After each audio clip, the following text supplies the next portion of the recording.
Yes, people asking ROI. Okay.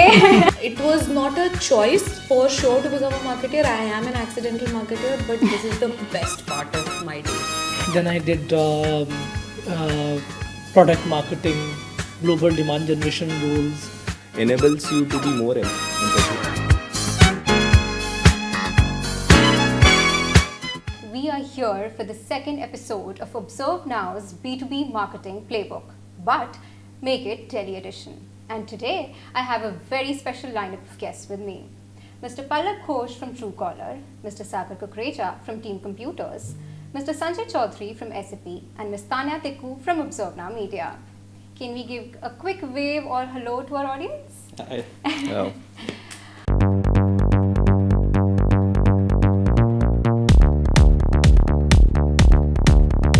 Alright, so how do we start this? We start this with a rapid fire round. That's segment 4 usually, but we make it the first segment because we do it the Observe Now way. Okay.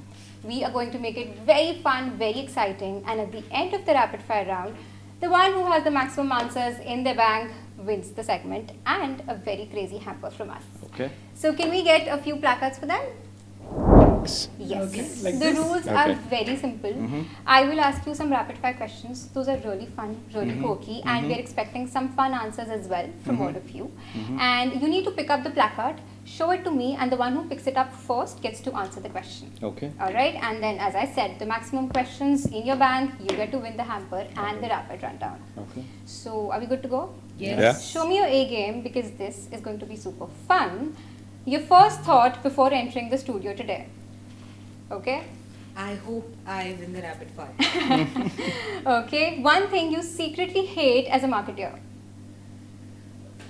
Okay. Sales people asking ROI. Okay. That is okay. My next question is a build up to that. Okay. One thing that sales can never stop complaining about. Okay. Leads convert क्यों नहीं हो रही? Okay. Pitch this. Sell your phone to me in 10 seconds. It has 1 TB memory. Okay. Can we get it from all of you? Sell your phone to me in 10 seconds. It can help solve your problems Okay. in the new era of AI. Okay. You don't even need to pick your phone. It will answer all your queries. It will make you look good. That's a good one. You can shoot this broadcast with this phone. Alright, so sold. Alright, name 3 e-commerce brands. Yes. Meesho, Flipkart, Amazon, Okay. Name 3 ad platforms.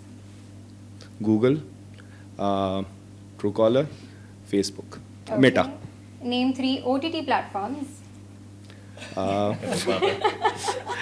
Amazon, Question बिना सुने ही.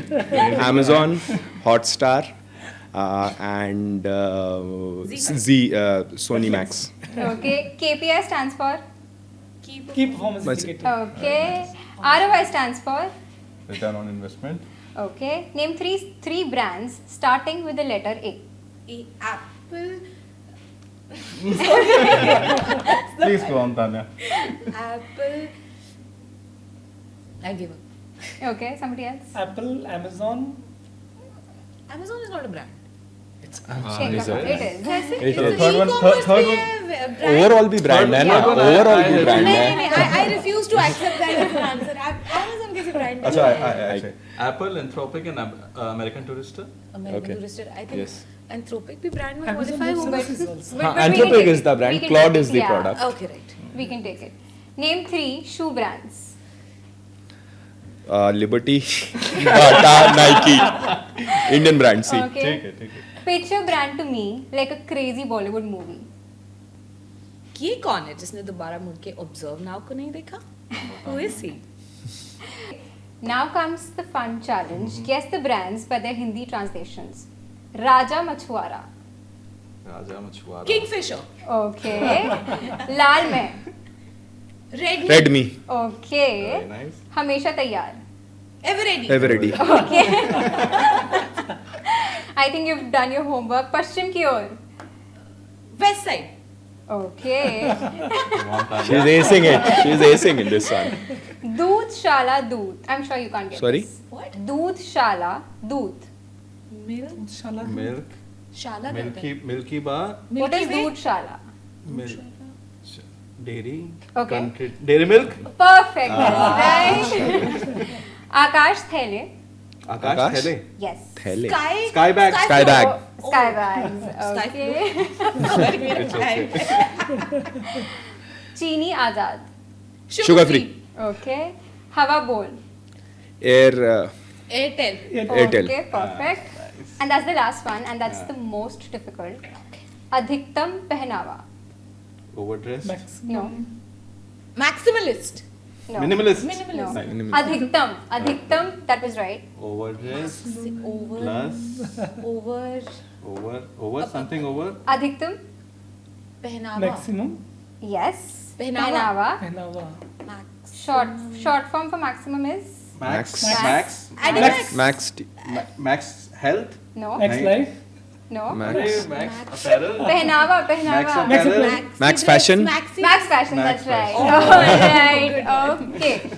The last set of questions, Yeah. and then we move to the serious part of the conversation. But before that, this is going to be fun and personal because we do it a bit of Gen Z way. Last app you opened just before the shoot. Instagram. Gmail. Okay, what was for both of you? I opened Slack. LinkedIn. Alright. Can I say LinkedIn now? I feel out of place, but it was Instagram. Your most used emoji? Smile.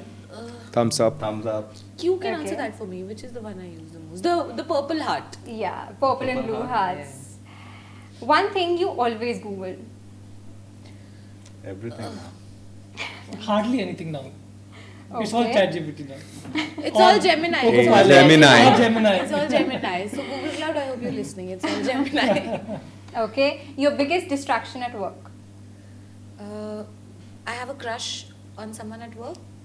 Okay. My That's your husband. husband. Alright. Last thing you impulse bought? Shoes. Okay. And which shoes were those? They were ID Zero. Running shoes. Okay.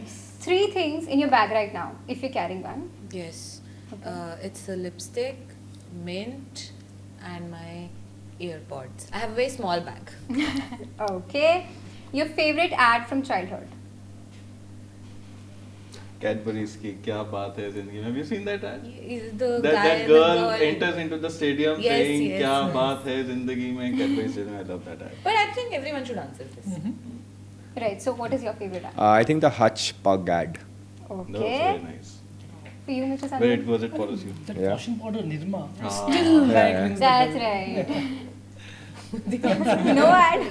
Hey, it should be. It's not from childhood, but I do remember that Myntra ad. If you guys remember, The kids- the kids no, use- Myntra that was celebrating Flipkart, huh? same-sex love. It was a really transformational ad I don't of remember that. this arranged marriage setup where you know how it is the girls being told ye karna wo karna, but actually it's 2 women trying to tell their parents that they are a couple now, and then it's a Okay. very beautifully shot ad, and it says in the end, love is love. It was far too ahead of its time at that time, and it made a huge impact on me. But वो childhood नहीं था because I understood a lot of things by then.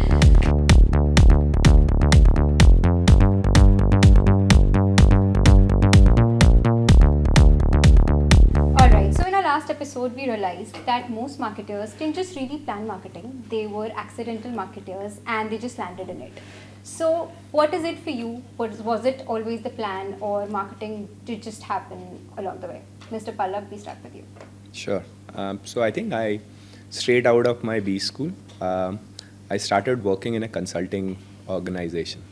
Of course, I was excited that I'll be helping clients, but 1, 2 months, 3 months into my job, what I realized was I was only making decks, and that's something that, of course, I did not want to do. So I think my next move, as I moved on from there, I think I became an independent consultant. So I think digital was just coming into the fold at that point of time. So I got into analytics, digital analytics, then from there digital marketing, and then further on moving on from there, I think overall my career progressed from there itself. I think so that was the beginning. Never planned to be in marketing, but somewhere in marketing. All right, so we have one more accidental marketer over here. So how did your journey from LinkedIn to Deloitte to Uber to now Truecaller, how did it shape that? So I think it just happened as I moved on. What I realized was as I was working with a lot of these organizations, um, when I started, as I told you, I started in digital, right? So Okay. then field marketing happened. One thing I realized as I started working with these organizations, to be successful, uh, you need to be aligned with the larger GTM organization, because at the end of the day, marketing sits at an intersection of product, then there's sales, there's customer success, all of these teams. Mostly in most product organizations, this is how your larger GTM org would be, right? To be successful in each of them, we need to first understand each of these teams. So for me, initially I started with field marketing. Then what I realized was, even if, let's say, I manage content also comes under it, then there are events. If I do not understand the larger trajectory of the organization's product, how do they cater value to their larger audiences, I need to get that too. So I was lucky to get a role which was into product marketing in my next role. Um, what I then also picked up is, what can I do more along with it, right? So that led to one thing to the other. And that's how I think it happened. Truecaller, I think I started working from 2021. I was the fifth or the sixth employee when they were building their larger B2B business. I joined at that point of time. Now I think, of course, we are quite evolved from where we are. And it was fun to build everything from scratch.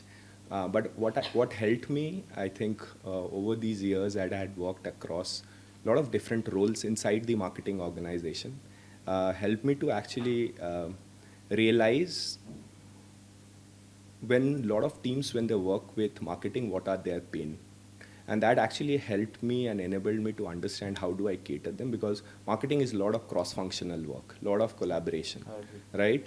So understanding a salesperson's problem, a customer success person's problem, or in fact a product person's problem too, enables you to be more empathic in your job, bring that empathy inside everything that you do. And if you groom your teams according to that, that will enable you to be successful. In most product companies, I think as you grow, of course, there's going to be you will always have very different streams offshooting also inside. Like when we started, we only had demand gen, product, and field marketing. Now we also have content marketing. We work with a lot of channel partners, so partner marketing. So enable and make the collaboration more simple across these teams will make you successful.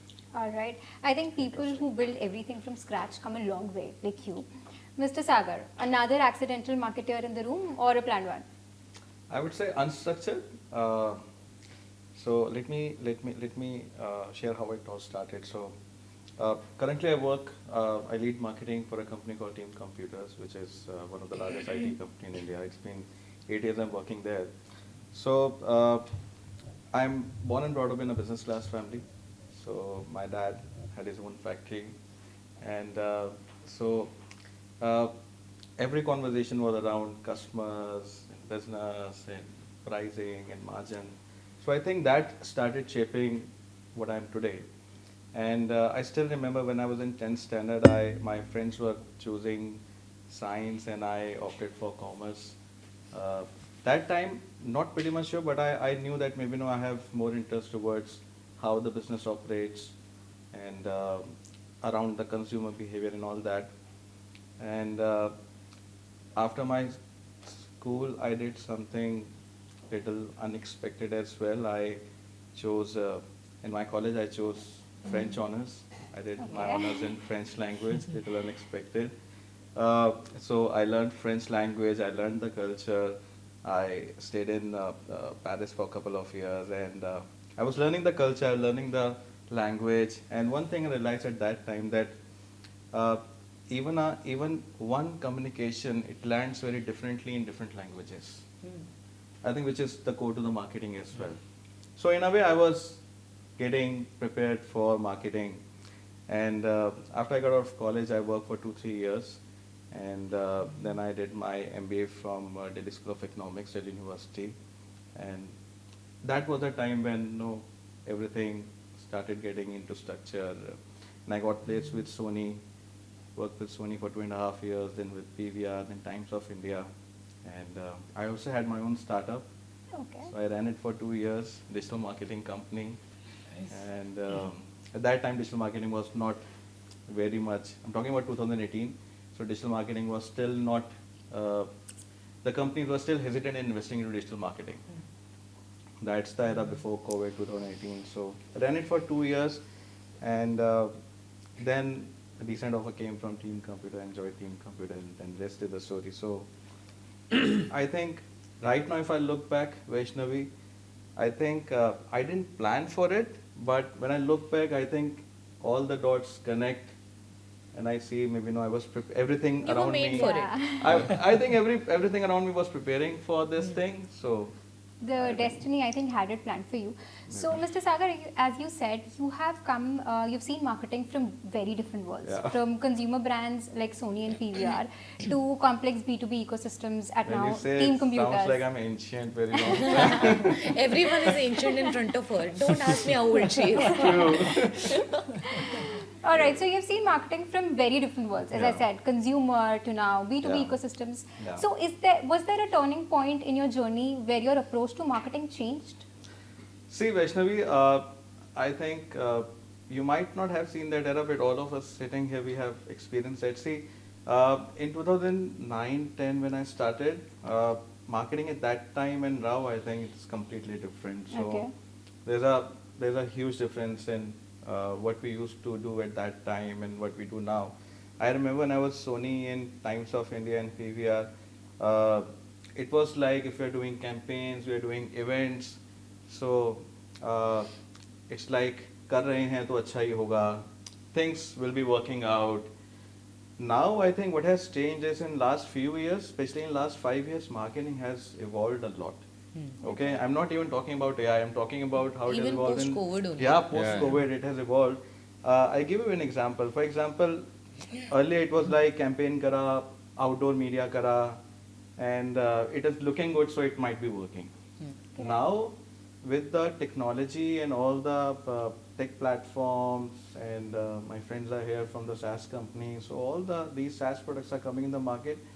I would say now you can track the customer journey to the last click. This That's is right. how the precision has come in marketing. Even it's easier, it's so easy for us to track the stage of the customer journey as well, which stage the customer is standing, right? Even when I say outdoor, you also do a lot of outdoor, right? So even you can track the ROI for outdoor with a lot of tech integrations as well. So marketing has evolved a lot, and I'm not even talking about AI. So AI is a completely reset in the world of marketing now, I see. So earlier, the content creation has become faster, personalization has become deeper, and I would say if earlier the marketing were around creativity, right now I think if somebody wants to be in marketing, I think they have to be part creative, part analyst, and I would say part business owner. That is true. Yeah, agree with So you. I think yeah. Totally agree with you. And I think just adding 2 cents on this, I think with attribution coming in and everything that we do in marketing being tracked to the last mile, I think earlier marketing was always seen as a cost center. Now marketing is also seen as a center that drives revenue for businesses. So I think that's a huge change that has come post 2015-16, because I think in B2B marketing also whatever we do, everything that we do, we tie everything to the dollar, right? Like if you are putting in X, what is the Y out of it? And it's become easier, I think, over Very the easy, years. Earlier it was not so. So brand marketing used to be the most coveted role, I think. People would actually want getting out of a B school, work with an FMCG company. That was the dream role, right? The P&G and the HULs of the Yes. world. Now I'm seeing a lot of youngsters wanting to work with a lot of B2B, digital native businesses, yes. B2B businesses, because they know Startups. their work is Yeah. something. And offshooting also, like start in marketing, probably move into a growth role, right? A PLG-led model, somebody is driving revenue at almost like 10-15% of the business is run through a self-serve model inside their business, right? So a youngster who's like 23, 25, he's driving that thing. And I think the world is the limit for marketers now. With attribution coming in, it has helped And us. let's see how it changes with AI next 2-3 years. It's already Yeah. changing. Yeah, exactly. Of course, I think that's a great advice for all the Gen Zs listening to us. For being a marketer, you have to be part creative, part analyst, and keep up with AI. Yeah. So, Mr. Sanjay, over to you. Was this always the plan, or did you just accidentally become a marketer? I mean, there are no accidents, to be honest. I agree. You know, There are no accidents. This dialogue comes from Kung Fu Panda. Really? I don't Yeah. know. Master Shifu says to Yeah, I there thought are no it was accidents. original, yes, but- yes, he did. No, that turtle says to Master Shifu. What is the name? Shifu says that no, this is by accident, and he says there are no accidents. Absolutely. Oh, anyways, but I think I never set out to be a marketer, to be honest. And my journey has been very, very non-linear. You know, I've never was a career marketer. I started in corporate communications, public relations in beginning of my career. Then I moved on to do sales strategy role, and I was part of the sales program office as well as sales operations before moving on to marketing. And within marketing also I have done variety of roles. Primarily I was doing industry marketing and account based marketing when it's in the early stages. Then I did product marketing, global demand generation roles. And during this journey, I have been part of multiple organizations, like large organizations like American Express. Then I moved on to big tech companies like Oracle and SAP. I've also worked with startups, fintech companies, and Indian companies that are gone global like Intellect Design. So I have had experience of being an HQ, expanding a startup, you're expanding to multiple different geographies. But I think if I look back and see, it was all supposed to meant to be like this only. Like what I learned when I was doing Copcom or messaging, as a marketer, you are supposed to be a storyteller. Yeah. You are supposed to provide the right messaging. So that I think that skill got developed from there.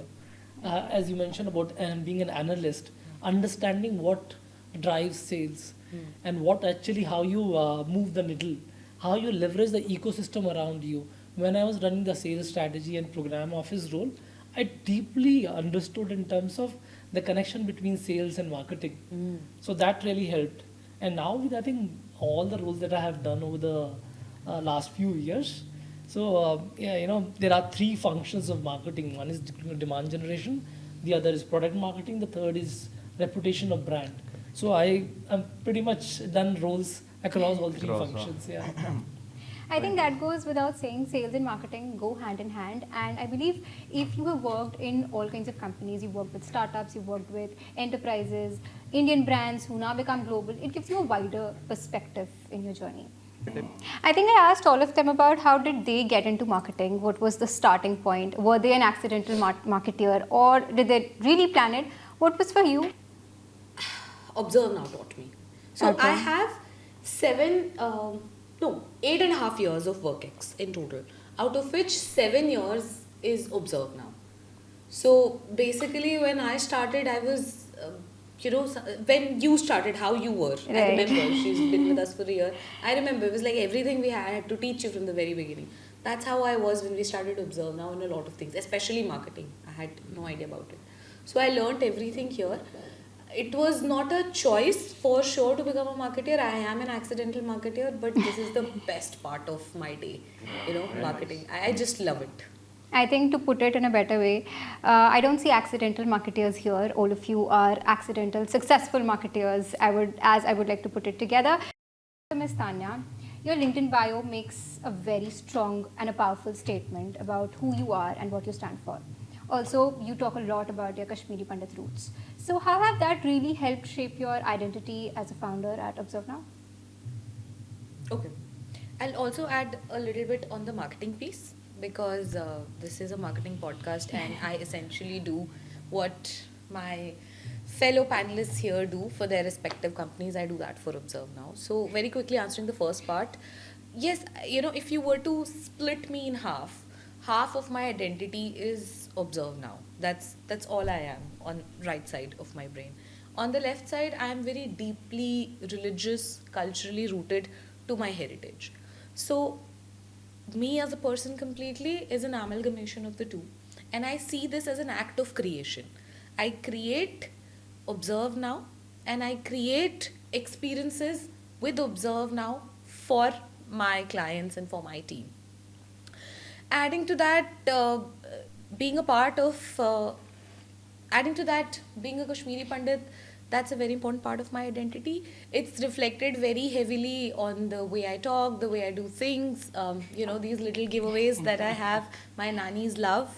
I miss you so much, nanny. So these are little parts in how you keep your cultural identity alive. And I feel that when you do that at a personal level, it becomes very strong on a professional level as well. So very quickly on that part, I want to move on to the marketing piece of it. I agree with all of you, really, in so many ways. What you do for your respective companies, I do for Observe Now as well. So if you were to ask me if I were an accidental marketeer, my answer is yes. I didn't even know I was fit for this role. All I knew was that I was a creative person ever since I was young. Okay, it just comes naturally to me. But now, as you said, creativity is not the only thing that drives you as a marketer, right? There's a lot. But then now I'm a business owner as well. I think that value addition came in as well. I think we all are, first of all, are business people. Yeah. With the right? craft of marketing as our strong point. Yeah. You essentially need, all of us need to be a business person. Absolutely. First. Yeah, absolutely. I mean, that's the ROI piece here as well. So with Observe Now, I think for the first 2 years, we didn't do any marketing because nobody knew marketing. I did not know marketing at all. But when 2 years I did sales, I did execution, then I kind of realized, okay, so we're doing business, we're doing good for the first 2 years as opposed to what another agency would do. But then nobody knows the brand. There's no brand principle, there's no brand guidelines, there's no brand value, there is no identity of the brand. How do you create that?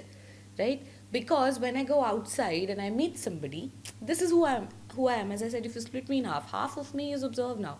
So then I realized the most important and the most fundamental principle in marketing that works very well for Observe Now and me is that I am Observe Now. And that is the marketing philosophy with which we run the company. So Vaishnavi is Observe Now, Purvi is Observe Now, Khushi is Observe Now.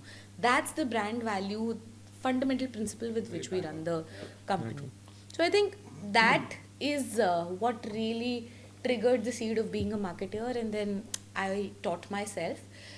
I did get lucky because as a part of my job, literally, I get to meet you all.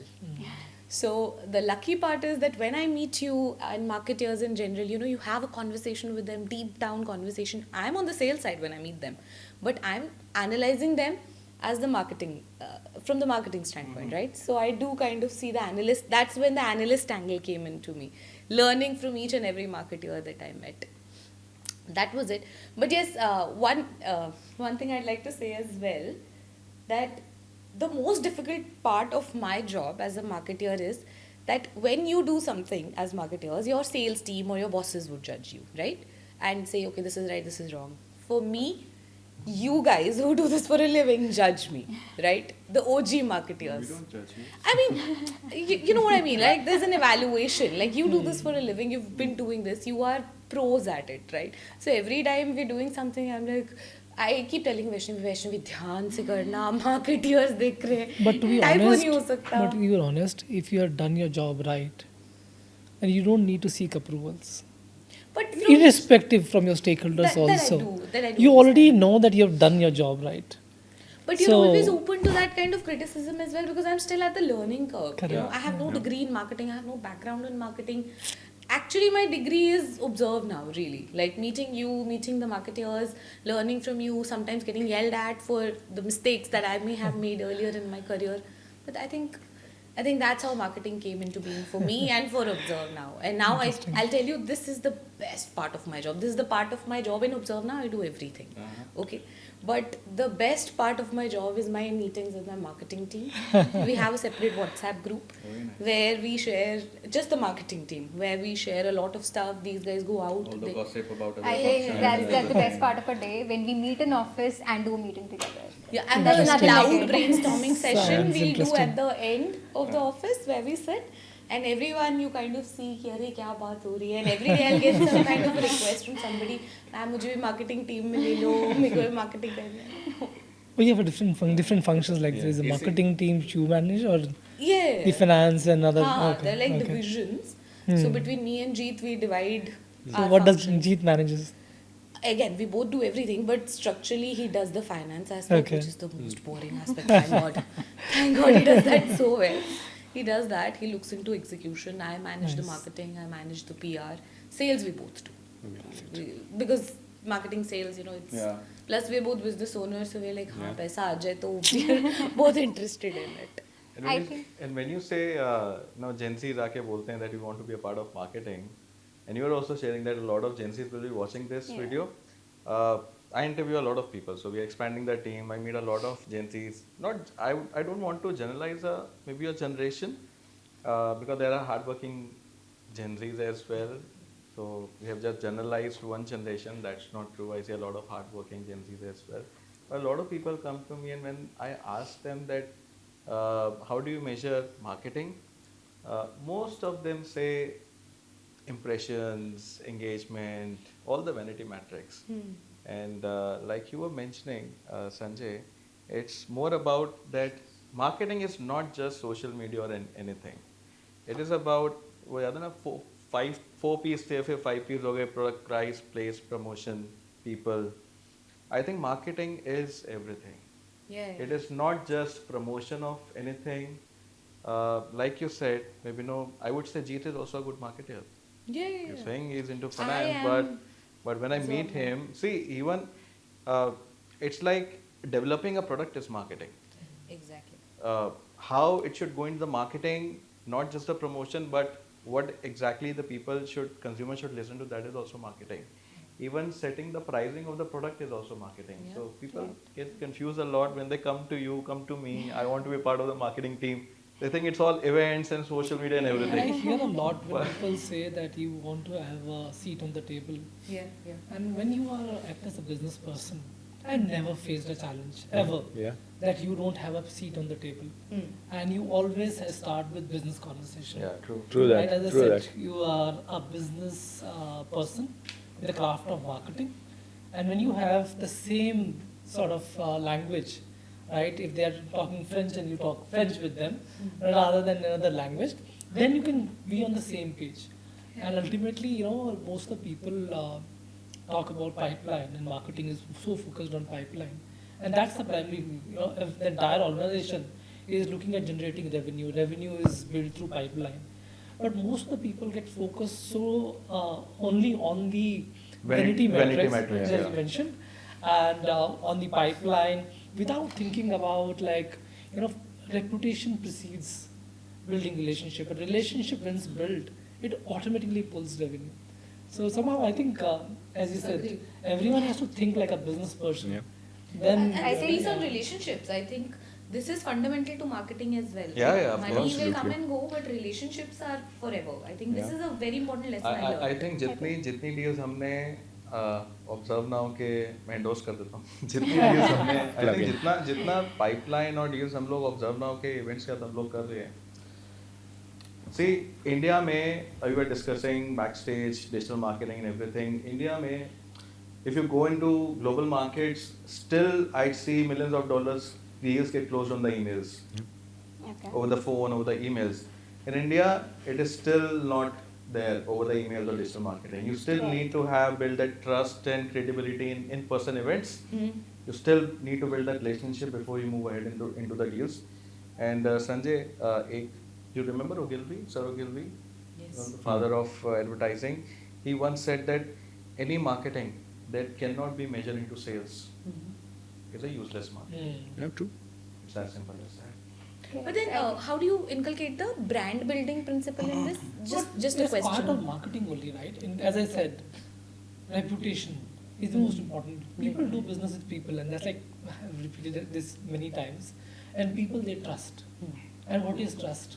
Trust is reputation as well, Fair, right? right. And it's like your credibility, your reliability, Right. and how much you are driven with your self-interest or customer's interest. Right. So once you have built that trust, then automatically by reputation, relationship will get built. Relationships are not built by just having coffee. No. Relationships are built when you're having a meaningful conversation And in the over interest of time. the customer. Agree. Yeah. Yeah. So I Tanya, have this question also. Oh, sorry. मैं आपको But- एक example देता हूँ. You are saying that some people they focus on brand building, but revenue marketing should be measured always into revenue, right? Right. But how will you measure marketing if marketing is being used to build the brand? Exactly. Yeah. That ठीक है was ना? my question. Yeah, I know that where you're coming from. Example दो observe now से related में, ठीक है? 5 years back, I didn't know observe now very well. Okay, very candidly, and we were not working together as well at that time. I think 2 reasons. Once your brand value was also not there, your revenue was also not there. Okay, your revenue is right now been a 20-30x of what you were doing 5 years back. Yes. Your revenue has gone up, your brand value has gone up. Okay, look at the example of Zomato. Zomato, I'm not talking about the P&L of Zomato, they are into losses. But if you look at their brand, so nobody can tell that, okay, Zomato's brand value is increasing, but their revenue is not growing up. Their brand value is going up, their revenue is also growing up. Now, it's vice versa as well. If let's say your observe now revenue is going up, your brand value is also going up. It will never ever happen, Tanya, that if you're focusing on your brand, only the brand value will grow up and the revenue will not grow up. It will never ever happen. Okay. There is always a very, very strong and direct relationship between revenue and brand. Let's say if you stop focusing on your brand, you just focus on your sales and you grow the revenue. That's what you did in last so many years. Yes. But look at the result, your brand value is automatically grown up. So there's always a correlation between, if somebody, let's say tomorrow tells me that no, I'm focusing on brand value more and revenue will grow up, no. If the brand value is going up, the revenue is 100%, it's going to grow along with the brand value. So we've talked about Unless you have this. bad product. Of course. Actually, I have just a follow-up for all of you from this. Okay, so I spent 100 rupees on a marketing campaign, okay, which did not convert into sales. But I, let's say, developed 3 relationships out of it, which did not develop, at least for this 1 year. I don't know future. Okay. But for 1 year, it did not translate into any sales. So internally, we have certain metrics for it. I'll share that with you. But as marketers, seasoned marketers, what do you feel? Is it a good investment that my 100 rupees may not have translated to 1,000 rupees, but I do have 3 good relationships? 3 important people, my TG, know me and know my brand. Yahi outcome hai uska. Nothing else. No direct financial translation. I think. So I'll get a perspective from all 3 of you. Sure. So my view is sometimes the investment that you make in brand, it's a long-term investment. It will take time to build that brand. But once you build the brand, many things happening, like your friction gets reduced. You don't end up educating the customer. They already know about you even before you step into the room. And there are many studies that have been shared where most of the research has already been done about you even before the salesperson is being called for a conversation. They have already formed an opinion about you. So if it's a right opinion and you've already played a role, it may not show immediate results like an outcome. The way you will get an immediate outcome from a demand generation initiative. But it requires patience. And over a period of time, your investment in brand will help you reduce the investment that you're doing in other areas like demand generation activities or product literature. Okay. So that's my. So it's a good investment. It's a longer game than maybe this 1 year ROI or 1 quarter ROI. Correct. Okay. Okay, let me answer it differently with 2 very nice examples. Recently, we did one of the largest BFSI deal in India. It's a single shot deal of about 700 crore with one of a PSU bank. I can't name the client, but all of you know the largest PSU bank in India. So we are building their data centers, 700 crore large deal, AI data centers we are building. It took us more than 2 years to get the deal. It was a 2 years kind of investment continuously from the sales and marketing sides. And then there's an example of one pharma company. Again, one of our very We know large which one you're customers for talking us, about, about yeah. 25 crore of business annually we get from that customer. It took us again 2 years, multiple events, multiple engagement models we did with them, and then after 2 years we had them on board. I think it's very important to understand that when to step back and when to keep on going. It's as simple as When that. to step back also, right? Nobody can tell you that no, this is where you stop or this is where you should continue. That's That where line you your have to figure out. intelligence and your research and everything comes. So I see a lot of salespeople and marketing, my team, that no, we're going after one customer and we know that that customer is not going to give us business. So उतना spend करना है नहीं करना है, it depends on your goals and your objectives. I give you one more example that I look after marketing for 2 startups as well. So if you ask me on startups mein, can I keep on investing for another 1 year, I would say no. Maybe I would like to see the results. If I'm, let's say, investing this month, I would like to see some revenue shooting up in next 2 months. I can't wait for another 12 months. So this is how you should differentiate on your goals and objectives. Understand वहाँ पे investment करने से return कब आना चाहिए, कभी नहीं आना चाहिए, and your business, how good your cash flows are, what are the needs of your business. Yeah. Keeping those metrics in mind Yeah, as well. yeah, कि and how much very to important spend. is that Yes, you know when to stop, when to step back from there. Agree. Pallab, I think most of it is covered by them. How I would have gone into answering this, but I'll probably come from a different perspective and come to the answer. I think definitely investment into relationship is important because what it does on the longer trajectory is builds that affinity towards your brand, which is very, very important. And I think he also mentioned that over a longer period of time, as your brand affinity increases, people are exposed to your brand, it definitely helps you to move forward with a deal or whatever you are looking at. Then coming to the next point which he talked about, I think it was a very interesting one, which is about when do you stop, right? Because if you are investing into a relationship, it cannot be a 5-year project like in India what we talk about, right? Panchvarshi Yojana. It cannot be so, right? So, and again, over there, I think a lot of us as marketers, and probably we'll talk about it maybe later also as we look at the account-based play into motion, it's also about being intelligent over there, right? How does your relationship map play out inside an organization, right? Is it somewhere where I'm stuck? Is the next level do I need to look at? Is there a gatekeeper? Is that also understanding that trajectory? In fact, it comes before that as you do account planning, before even getting or investing into a relationship. I think that's also there because when you define your TAM, that fitment needs to be there with that business you want to work around. Do they really have that acumen to work with you? What you are offering, do they have the buying capacity? Do they have that trajectory? How do they look? That exercise is very, very important before even getting into or investing into that relationship. So I'm coming a step before getting into that piece. I think that's where marketers and let's say whoever is, let's say an AE, large enterprise AE or a salesperson needs to work hand in glove. Because at the end of the day, a marketer might give him the space to do this through an event, through, let's say, ads, whatever that is, right? He might provide him that space, but that fitment exercise needs to be done before to get the right value through it, right? So that's my take apart from, of course, the pointers that they talked about. I think that those are the valid ones. I want to add one more point. I think decision to take your marketing dollars to either brand building or thought leadership is an important decision. And thought leadership is not building brochures or creating something interesting, right? It's like, actually if done right, thought leadership can be a door opener. It can be a very, very powerful tool, a weapon in your salesperson's hand. So I have done that many times. In fact, do we have time? We can probably cover an example, which Yeah, is, yeah, sure.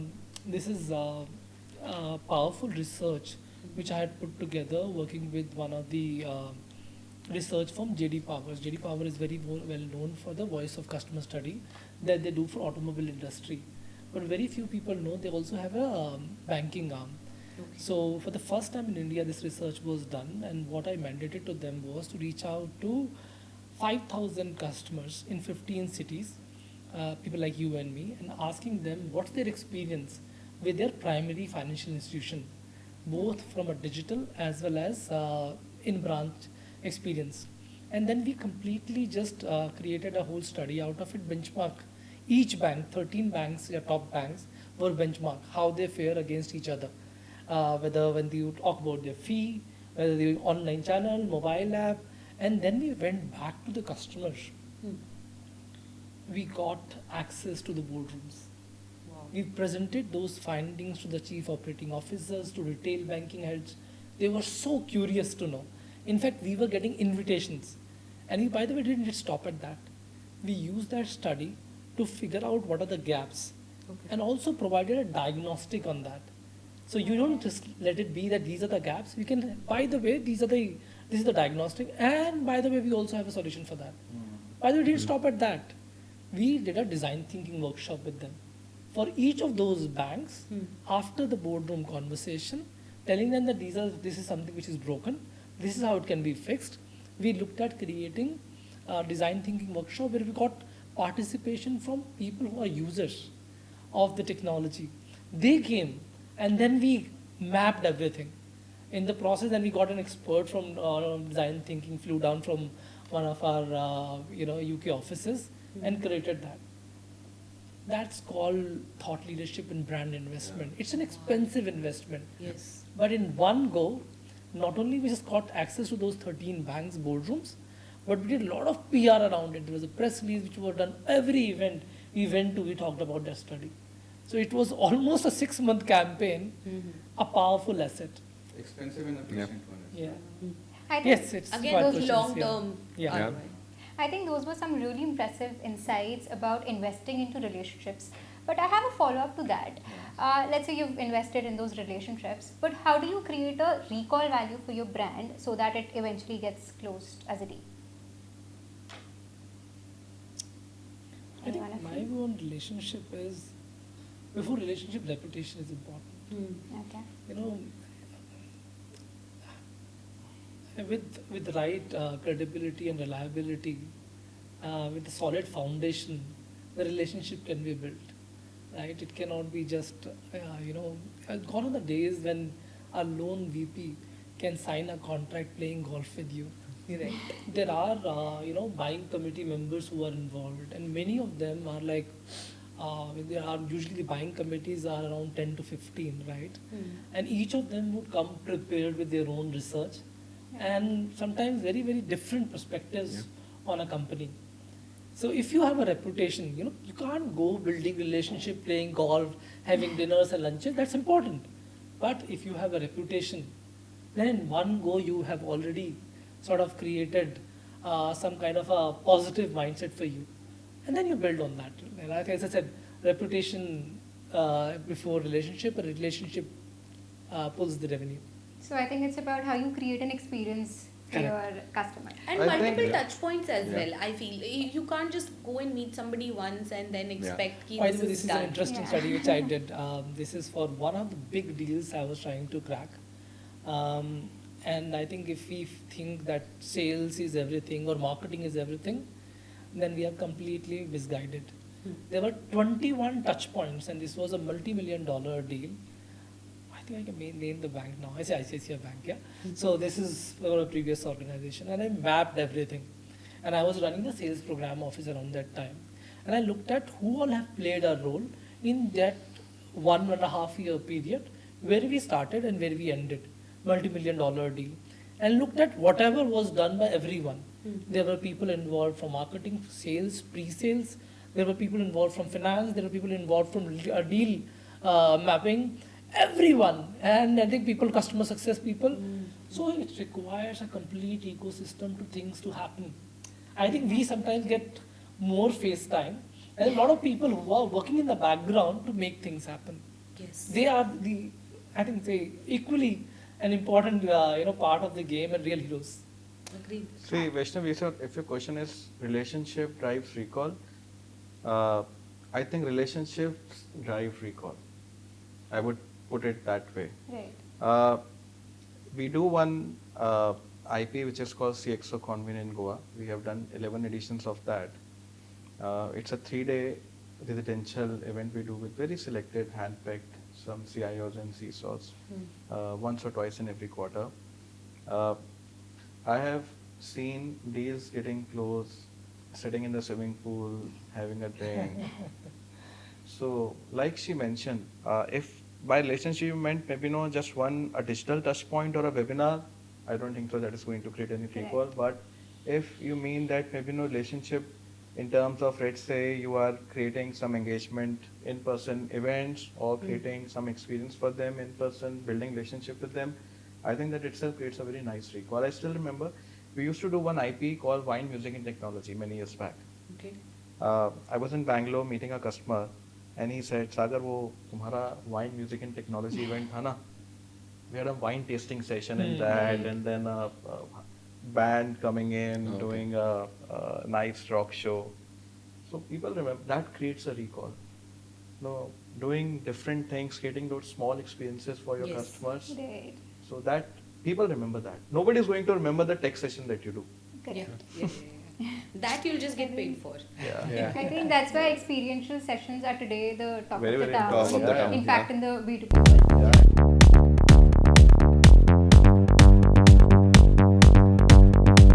Wonderful wrap to segment 1, which is where it all began. With that, we now move to the next segment, which is the marketing playbook. We start with Mr. Pallab. You worked across product marketing, demand generation, account-based marketing. What was that one core philosophy of marketing that helped you drive business impact and not just visibility? I think collaboration has been the key for me. Okay. I think that helped me to drive impact because it's just not you. Along with you, like I mentioned in the beginning also, there are a lot of people with you, right? You need to take them along. See, at the end of the day, when you look at it, cross-functionally, when you are working with people, everybody has their own KPIs. But all of them boil down to the business KPI at the end of the day. So how do you support each other to do that? I think that's very, very important. Along with, of course, driving the things that are expected out of you. So I'll give you an example. Let's say we pretty much do quarterly releases of features. And then it could be a new product also, whatever could be as per, let's say, the year planning is, as per whatever product is coming out, and then there are subsequent smaller releases which I'm talking about Okay. of features. So one of the things that we realized is that as all of this was happening, the larger marketing team would only get to know when a product is ready to be launched. The larger marketing team comes to, the product team comes to us and tells us, boss, this product is ready, we need to launch. And we were merely seen as who do teaser with the product coming in and doing. So that's why we built the product marketing function. And how we did it was, so supposedly there are 3 product lines and there are 3 PMs inside that, product managers inside that. I'm just giving you an example to put it forward. We had every PM had a mapped PMM with him. So what they became is, let's say at the beginning, when they think about ki there is a concept, let's say they want to develop, right? At that stage, the concept is in the PM's mind, right? At the end of the day. So he has no place to validate it. So now he would come to the PMM, PMM would align the larger GTM team, create customer groups, go help him get that validation. What it helped is, it created that whole wheel or the chain, flywheel of getting feedback from the beginning, even before the product is built, right? So now let's say in the next stage, the MVP of that product or the early prototype of that product is. the people who had given initial feedback around the idea validation are the new ones who we would earlier get for early access and other things. They are ready. My Beta tool is access ready. kind of, yeah. So it in fact creates that sales engine also for True. me, right? So coming back now to the And it larger helps you in product market topic fit is as well. that you have to create these processes to make each other successful, and I think collaboration is the key, and that's how you should align your functions, which I think makes a successful marketing team. All right, I'll come to you now, Mr. Sagar. You've worked with global OEMs like Dell, Apple, and Microsoft. How do you make co-marketing actually work beyond just logo placements and joint campaigns? That's it. So I'll answer, but I'll not name any OEM in my answer. I don't want to hurt anybody's sentiment, so I'll keep it generic. So honestly, working with all these global OEMs is first of all very insightful. Sometimes it is frustrating as well, and I'm sure that both these gentlemen will agree to that as well. See, usually what happens when working with global OEMs is, there's a creative, you add your logo, I add my logo, and it becomes a campaign. Okay. This is what I'm seeing, which becomes a little frustrating because what I've seen is that a lot of global OEMs, they are not ready to, localize their campaigns as per the Indian market. Indian market is very, very different. So some OEMs have learned. I was just going to say now. Some OEMs have learned. I would say some OEMs still have to learn the way of working in India. So, but they have global mandates. They can't adopt to. Adaptation is a big challenge, Right. and there we face a lot of challenge. See, because in India, the customers, how you approach the customer is very different in the global markets. It's more of the enterprise narrative in India, if you ask me, is still driven through cost narratives. That's very true. Right.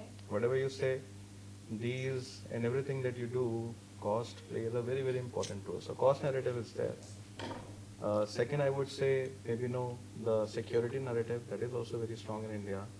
And sometimes what I see that a lot of global OEMs, they don't understand that really well when they're working with Indian channel partners. So there we face a lot of challenge. And with some OEM, it has become really, really easy. So maybe it's like, adapt to the Indian market, create a stronger go-to-market, working with a channel partner. I think that makes more sense, and that is much more effective. I don't relate to Okay. it. In fact, the whole I have will not worked definitely with. relate to it, yeah. Not actually in a way you have been talking about it, a different way. Yeah. I'll tell you how. Because I think it's the same debate when you work for a large big tech company. I was and a just going to startup. come to this. Yeah, Go ahead, go and ahead. a startup, right? It's Yeah. the same debate. And I've never been a company which I have to work with OEMs. I have been part of OEMs myself. You are an OEM yourself, yeah. So I think, and I've really, thought about this. The whole idea of the agility that you get when you work with startups, the advantage that you have. Their response time is very, very fast. In a large big tech companies, there are processes. They have a reputation to and a brand to protect, right? And I think which comes with a cost. So I think neither is right or wrong. And the kind of tools which are available to you, like we work with a big tech company, everything is available to you. And when you work for a startup and you start realizing, when you move from a large company to a startup, suddenly your budget, which was supposed to be only be used for demand generation, is now being split for brand and product, number one. Number two, all the tools which were available to you, suddenly you realize that someone else was paying part of that cost and you were getting that at a subsidized cost. Yeah. You can't on your afford to get those kind of tools. So again, the same debate, right? OEM versus an Indian company, and you from your perspective may be thinking they need to be more flexible. They are thinking we have to protect our brand.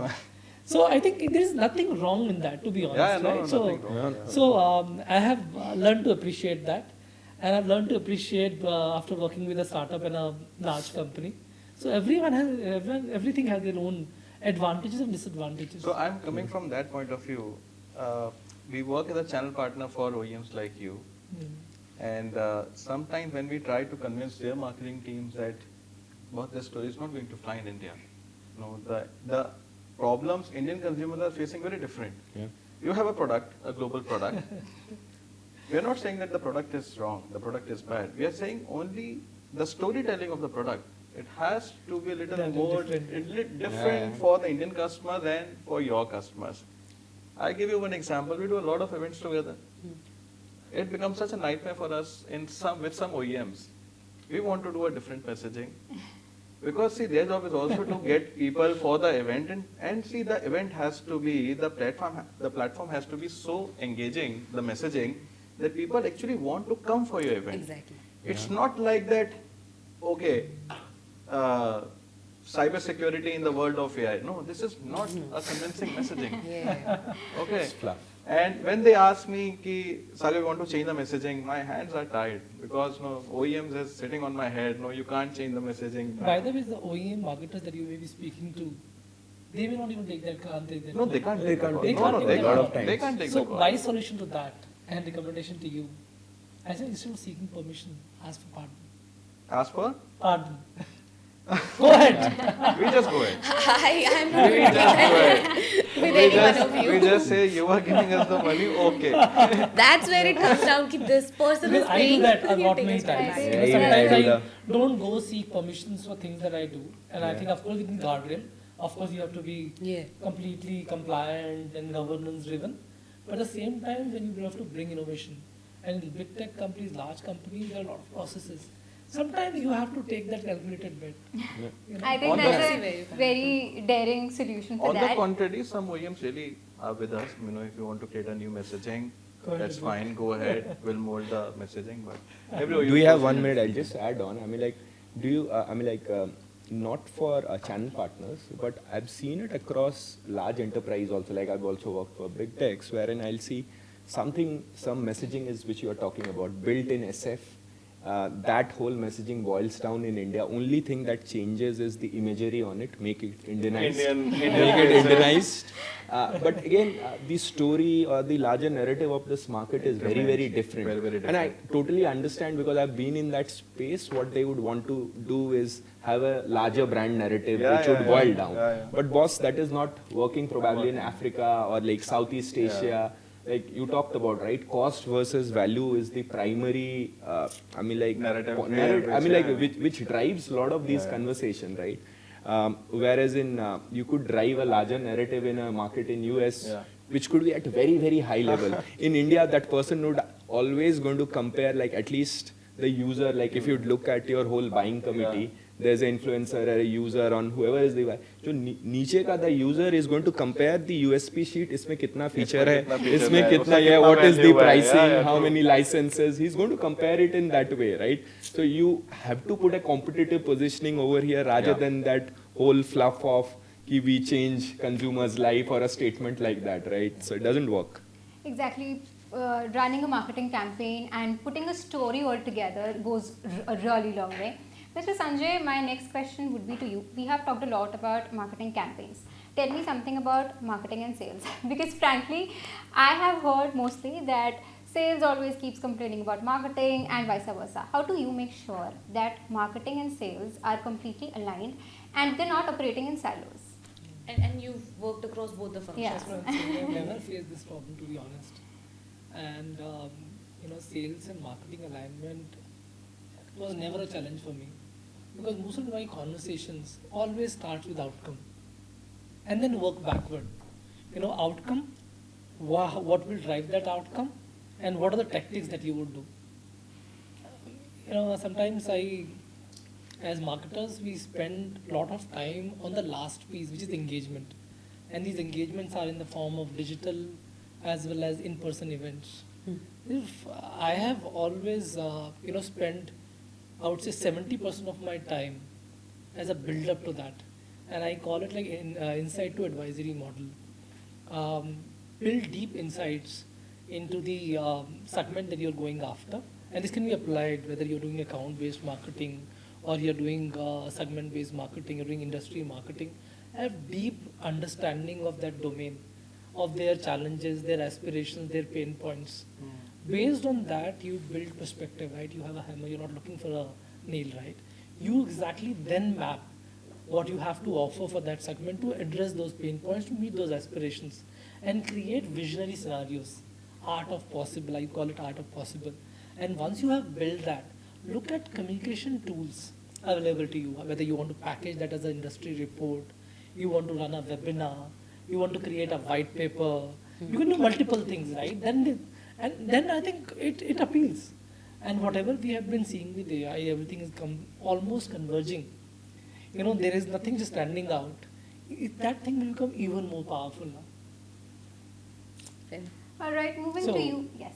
No issues with sales alignment. I talk the same language. We're on the same page. We're part of the same team trying to achieve the same objectives. Perfect. Ms.Taniya, you have also shaped ObserveNow's marketing strategies and practices from the front. So tell me, what is your marketing playbook and what has worked best for ObserveNow so far? Okay. I've learned a lot from the marketers that I meet. As I mentioned previously as well, my degree in marketing is my engagement with marketers. But there are a few fundamental principles that I have crafted for ObserveNow, which I stick by, and I ensure that my team sticks to them as well. Number one, as I said, our brand philosophy is I am ObserveNow.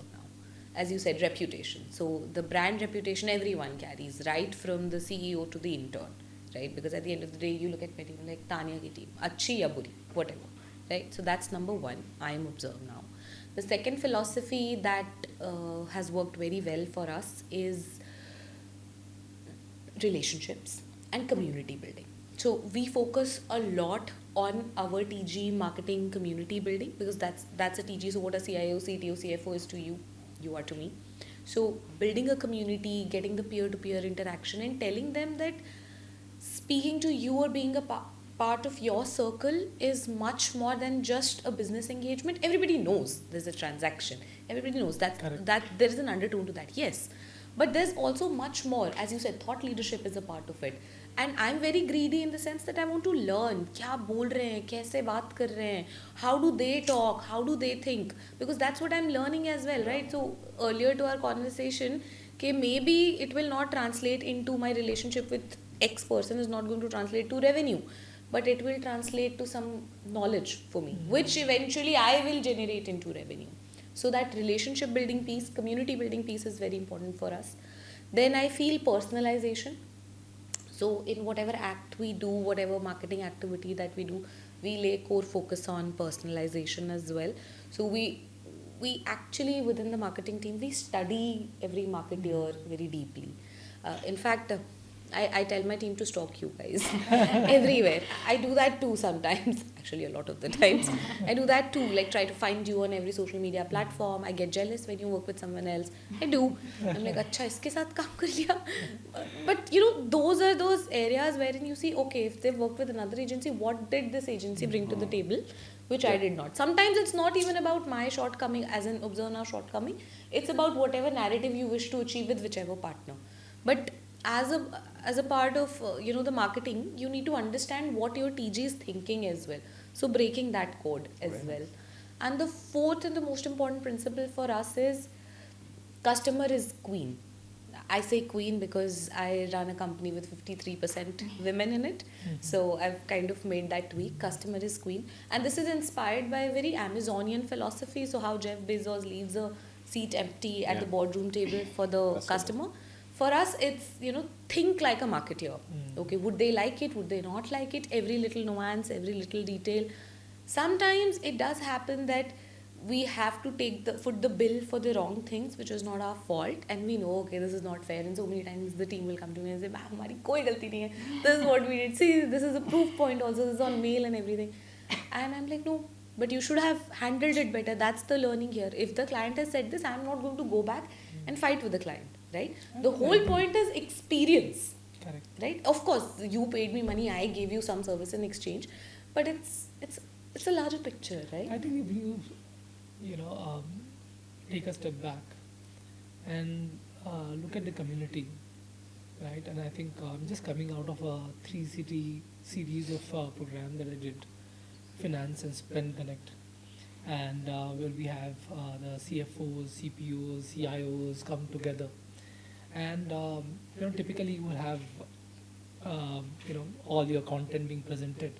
So when you step back and see how you can help this community, again, just lowering your self-interest. Self-interest is important. That's why the business exists, to create profit. But at the same time, when you look at the larger community and see if they invest time, how will they benefit? So will they only listen about your company, or can you help them, take decisions by providing them with the right information? So my golden rule is always have 50% non-company voices, right? Either a thought leader or a customer or a partner view. Then how can you encourage them to share as a community and come together as a community, bring in innovations there, right? So I think if the problems are common, to be honest, right now everyone is going through this whole AI, anxiety. It's like That's the right word for it. yeah, AI anxiety. Everyone. It's not marketers. It's not business people. They're finance people, procurement people. Everyone is going through What this. can you do in AI for us? Not only that. Not only that. That's like much later. What you can do? Can I retain my job? Will I be relevant? Yes. I think help address those issues, and that's the elephant in the room. And what we're trying to do is, if the community is going through this difficult time, I will call it difficult time. There is an opportunity. There are two angles to look at it, right? Yeah, but most of the people are anxious that probably it will make me redundant. And how you can help them with the right information, go up the curve, and also help them maybe, and as that community come together and solve the problem. So that's what I think the community building, if you work with the community building mindset, half the problem becomes easier. So I like that approach. I think that's a beautiful end to the segment Marketing Playbook. And now it's time to announce the winner for the rapid rundown. Can we have the hamper over here in the middle? And the results for the rapid rundown. If it's not me, then we'll sit on your appraisal. And I am stepping out the room already. If it's someone else, then you get a deal for sure. It should be one of the queens. All right. Let's just keep it here. Okay, so let's try to guess. Who do you think has given the maximum answers? Tanya. And I think Pallab, I think. Yeah, I think so. You gave Pallab. okay, I think Tanya. Even I think Tanya. that is correct. It is Tanya, ma'am. So can we have a huge round of applause for her? You had a blitz at the end. You You just had get a blitz round at of- the end. The Right. match was already Yeah. That's what I can't down. I can't No, she can't You win. get your She- appraisal, yes. We will She share. just- We will share. No, You she just- take it. We'll share. No, she just gets a round of applause. Hamper is for the next person. Okay. All right, so who do you think is the second one? Close competition between two people. Actually, Yeah, these two. Yeah. Yeah, Yes, these two. yes. Just 1 point difference. 7 and 6. I'll be humble. Maybe no. Pallab. actually you Okay. also answered a lot. Yeah. एक बीच में I didn't phase count. था. I did not count. I didn't count. So I was Okay, out of the race so anyway. drum rolls please. It is Mr. Sagar Kukreja from Team this queen sitting in the middle. Yes, Oh, thank you so Can you much. look in the camera and say, Thank that you, was a thank you, great thank you. But all of three queens will share this. all right. So with that, we call it a wrap on the chapter 2 of Observe Now's B2B marketing playbook. Stay tuned to find out who's next. Till then, thank you, bye-bye, and see you in the next episode. Thank you so much for coming in. Thank you. That was nice. Thank you, That was Vaishnavi. nice. Thank you so much.